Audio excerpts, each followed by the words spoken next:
Hey everyone, thanks for joining and thanks to Equilibrium, Block Show, YOLO, and others for putting this event together. I know the day is winding down, so I'll try to breeze through this talk.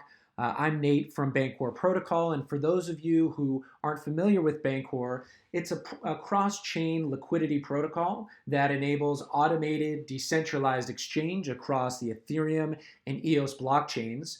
The protocol has been live since late 2017. We expanded the protocol to EOS in 2018, and it's processed over 2 billion in conversions in the past 2 years. So today I want to talk to you about a new DeFi primitive called the liquidity pool and how DeFi users and developers are utilizing this primitive to enable new forms of automated decentralized exchange. So the stuff I want to cover is a brief history of DEXs, why the DEX flippening failed. In other words, why DEX volume hasn't even come close to reaching centralized exchange volume. What are liquidity pools? What are liquidity protocols and how they can drive DEX and DeFi growth? Key challenges to reaching mass adoption, and the DeFi opportunities to leverage this exciting new primitive. So before diving into liquidity pools, I want to take a brief look back at 2017 when the crypto community first really fell in love with DEXs. And what would a crypto presentation really be like without the distracted boyfriend meme? But this was the expectation in 2017 was that DEX volume would soon surpass centralized exchange volume. So, users were excited about not having to give up control of their tokens while trading, and also the idea that exchanges could operate across, many unaffiliated nodes, so there's really no single point of failure. And developers got to work building the best decentralized trading experiences and architectures, really thinking that all trading activity from centralized exchanges would eventually pour into DEXs. Well, the centralized exchange to DEX flipping never happened. And today, DEX volume is still more than 1,000 times smaller than centralized exchange volume. So the question remains, why have DEXs failed to gain mainstream adoption? And one of the biggest barriers, on top of the UX challenges involved with non-custodial key management, has really been low liquidity on DEXs. So while DEXs make it relatively easy for users to connect their MetaMask and to select tokens to buy and sell, once users get to that final step of converting, they often encounter high slippage or high spreads or just can't convert due to low liquidity on DEXs. So fast forward 2 years later to 2019, and the question still lingers, how do we attract liquidity to DEXs? Liquidity pools, as I'll show, bootstrapped by the DeFi ecosystem, may be one answer to this predicament. And so what exactly are liquidity pools? Well, you can think of each liquidity pool as a trading pair on an exchange. So for example, EOS and BNT trading pair or DAI to BNT trading pair. On a normal exchange, each of these pairs would have an order book that aggregates buy or sell orders for these tokens. But liquidity pools remove the need for an order book and replace order books with on-chain reserves. So anyone can set up an EOS to BNT pool simply by depositing an equal amount of EOS and BNT tokens in a smart contract. And this pool would allow the user to send EOS and receive BNT in return or vice versa. And transactions against the pool are drawn from these reserves. And a small fee is taken out of each trade and redeposited into the pool. And this liquidity provider fee sort of serves as an incentive for users to stake their tokens in the pool. And liquidity providers, in so doing, earn a pro rata share of the fees generated from conversions. So finally, what's very cool about liquidity pools is they connect via a common network token to form liquidity protocols. And so in the case above, a user would be able to convert between EOS and DAI across blockchains via Bancor's network token, BNT. So if you think of the kind of core operations of a DEX, liquidity protocols effectively decentralize and automate these core operations in a sort of DAO-like fashion, right? Anyone can list a token by creating a pool, and the protocol cannot block participants from listing any token.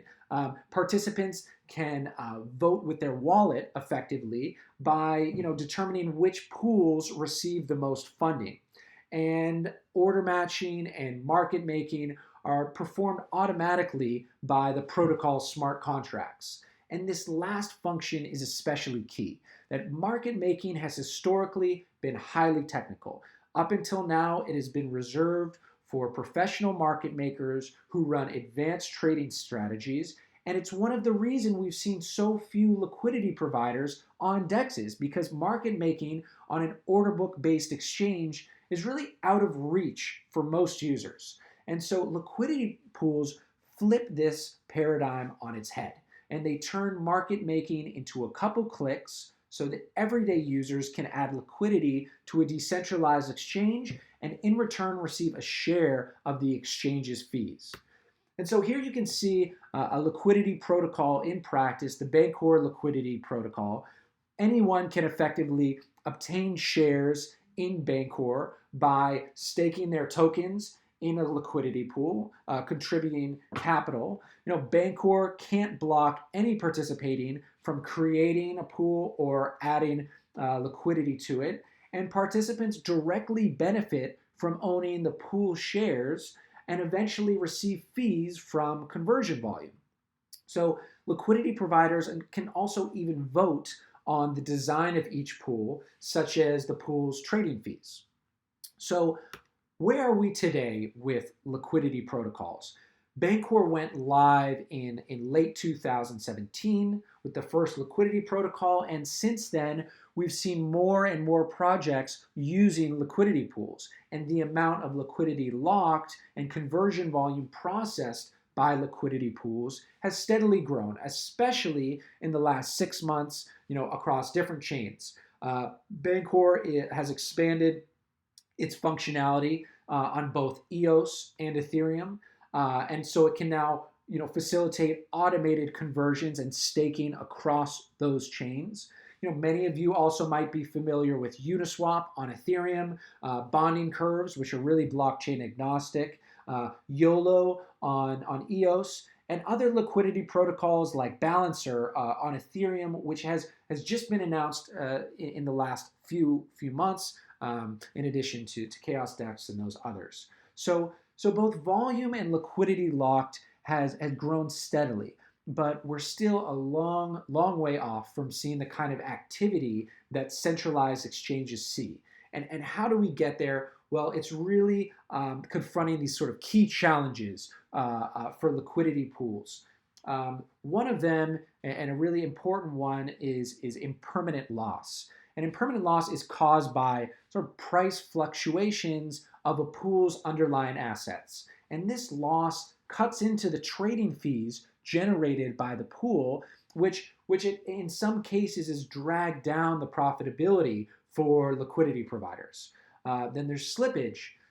Price slippage refers to the change in price during the execution of a trade. And with liquidity pools, slippage is based on the transaction size relative to the amount of liquidity in the pool. So for larger trades, they can often incur large slippage costs,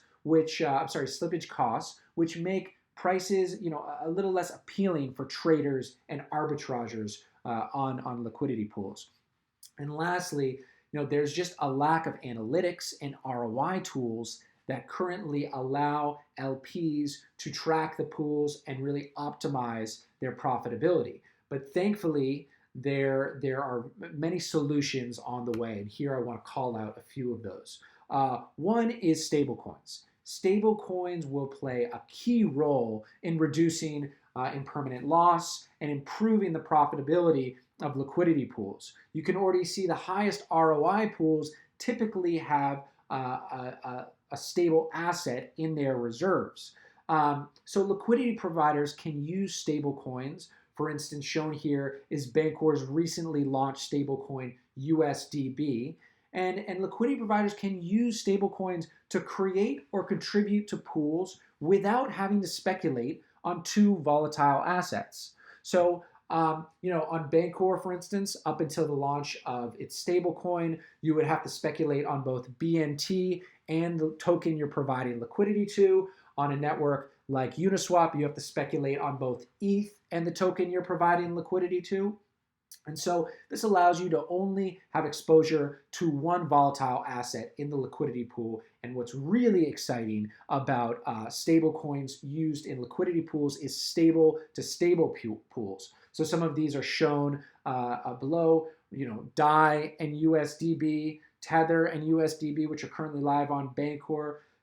Both of these sides of the pool are stable, and there's therefore no impermanent loss, and liquidity providers just receive the fees.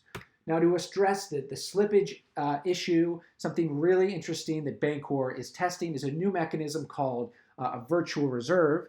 And essentially, the pool contract points to a virtual reserve of tokens, and the slippage you see as a trader resembles that of a liquidity pool with far more physical liquidity depth. So you don't actually need a ton of liquidity in a pool to affordably process even large transaction sizes. And then lastly, blockchain data in general is becoming more sophisticated. And this is allowing developers to build APIs and more advanced front ends that interact directly with the blockchain and liquidity pools so that liquidity providers can more easily track the ROI of their pools and optimize their pool holdings. So if you're an analytics provider or building portfolio management tools, I highly suggest you start building solutions for liquidity pools. So, how do we personally get there as Bancor protocol? Well, for Bancor, this really means focusing on the protocol level and advancing the contracts as fast as possible to attract more liquidity providers, get more developers building on this primitive and developing user-friendly front ends, and finally, more governance by both pool token holders, more control by pool token holders, and also BNT holders. I'm not going to, dig into this roadmap. I'll post these slides online, and we've written about this upcoming roadmap. But one interesting thing to call out is in December, Bancor is airdropping over $2 million worth of BNT ETH pool tokens on all BNT holders. So this will create about 60,000 more liquidity providers on the network. And these liquidity providers, without taking any action, will see the pool tokens land in their wallet and will start collecting fees from every ETH conversion on the Bancor protocol. And so we've also been expanding Bancor Foundation's deployment of developer grants, and you can learn more about the type of teams we're funding and connect with those teams and get live support from the Bancor protocol team on the Telegram channel. And so in conclusion, there is an amazing potential for automated, decentralized liquidity to completely reinvent asset exchange and to eventually help DEXs form a vastly larger share of total crypto volume, and DeFi in general really expand to capture some of this centralized activity and volume. And some have called liquidity pools and protocols a sort of Google moment for DeFi. And we're seeing pool-based liquidity being used in more and more projects and becoming more interoperable and accessible across networks and blockchains. And so there are numerous ways for DeFi to get involved. As mentioned, one of the easiest ways to get a taste for really being a liquidity provider is to just hold BNT this September, and in the airdrop you'll receive free pool tokens, and you can start collecting fees from Bancor pools without really taking any action beyond just holding BNT. So if you're interested in this space, I highly encourage you to check out our docs, apply for a Bancor grant, and connect with other developers that are really hacking on this primitive on Telegram and on many different forums. And really, here's to a DEX or at least a DeFi flipping happening in 2020. Thank you guys so much for your time, and I'm here to answer any questions. You can always get in touch with me on Telegram at Nate Hinman or on email. Thanks again, and take care.